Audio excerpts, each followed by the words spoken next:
Hey there!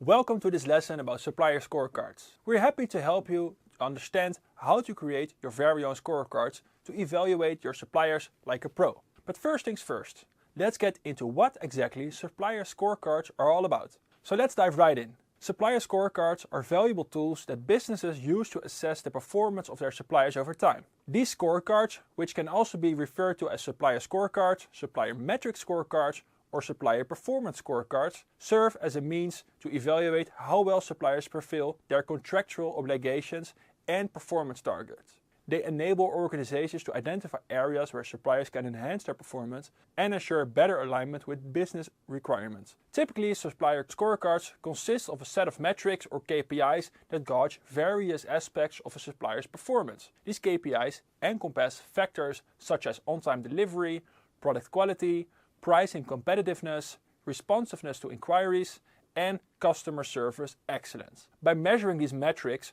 organizations gain insights into how well suppliers are performing in critical areas. The use of supplier scorecards empowers businesses to monitor and evaluate their suppliers' performance effectively. This evaluation aids in making informed decisions regarding supplier selection, ongoing collaboration, and potential renegotiation. Ultimately, supplier scorecards contribute to enhancing supplier management and driving better business outcomes. Now, before we proceed to guide you in creating your own scorecards, we're going to tackle first the metrics that you need to include in them. First, we have the pricing performance.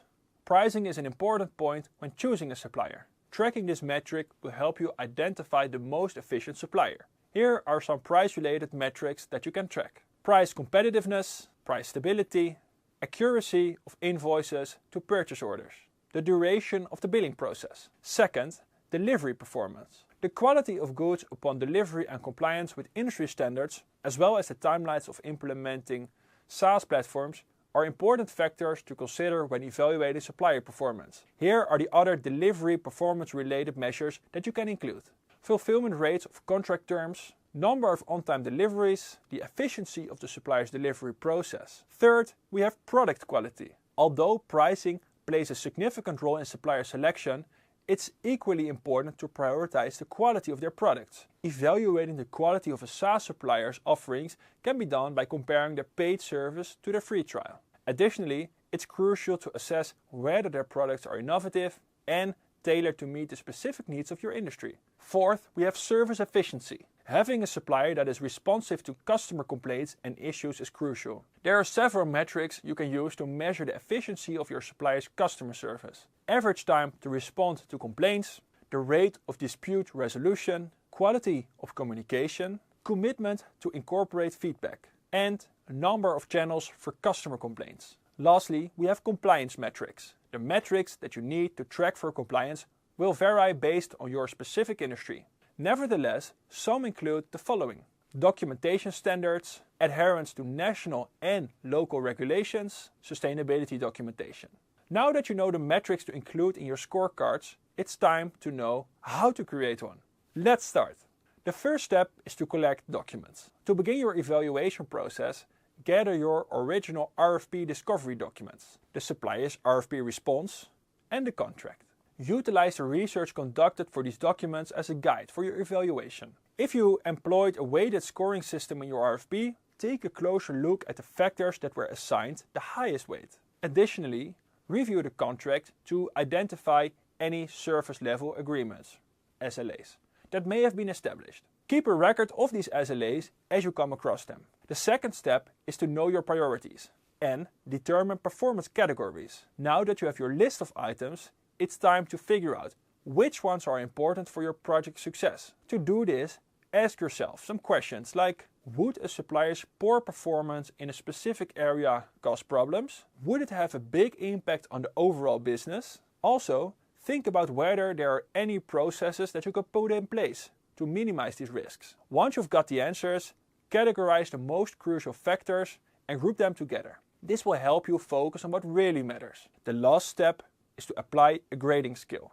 Once you've identified the factors you want to evaluate, it's time to figure out how to grade them. If you're new to supplier evaluations, you can start with simple yes or no questions, like whether deliveries were on time, accurate, or of acceptable quality. However, some questions may require a more detailed approach. For instance, evaluating supplier interactions in terms of professionalism and courtesy might need a rating scale from 1 to 5 to capture the nuances accurately. Regardless of the scoring method you choose, it's important to establish clear criteria for what constitutes a good score and what would result in a poor score. This ensures that all evaluations use the same standards when assessing their interactions with the suppliers. Having consistent criteria promotes fairness and objectivity in the evaluation process. If creating an assessment for your suppliers feels challenging, no worries. You can use this easy-to-use template to evaluate your suppliers. In the template, you rate them on a scale of 1 to 5,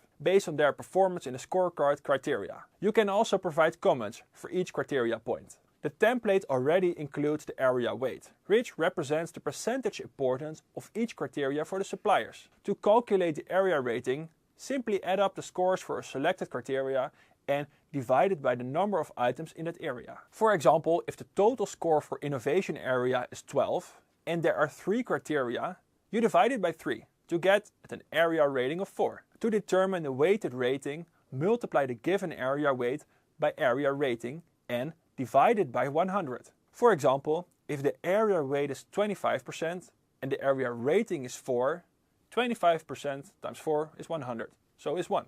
This template provides a simple solution for assessing your suppliers, allowing you to effectively evaluate their performance with ease. There you have it.